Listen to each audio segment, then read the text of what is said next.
Salve, tentang keselamatan di dalam Kristus.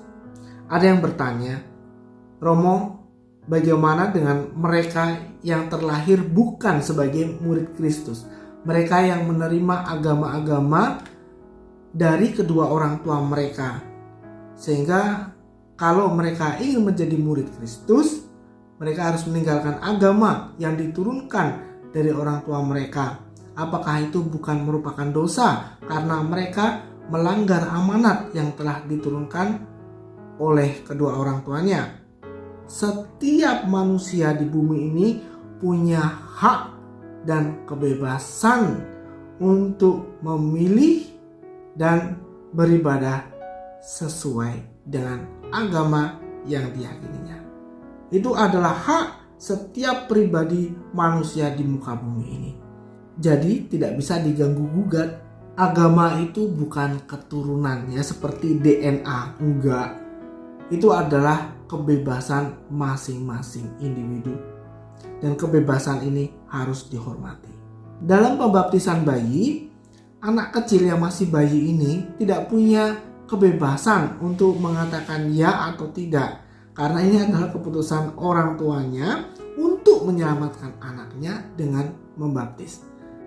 Nah, ada satu saat nanti di mana setelah anak ini tumbuh dewasa, lebih besar ya, dan punya kapasitas untuk mengambil keputusan, dia punya hak untuk mengambil keputusan.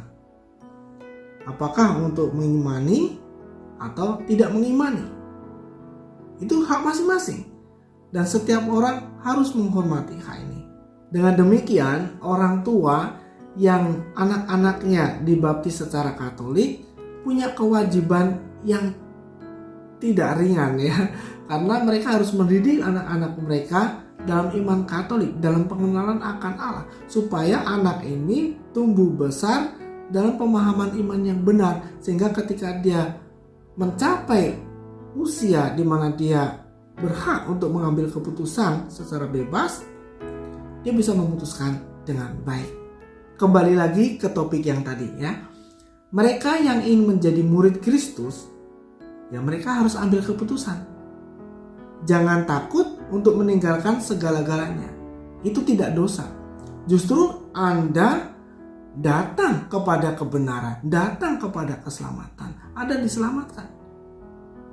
Saya akan bacakan dari Injil Matius bab 19 ayat 29.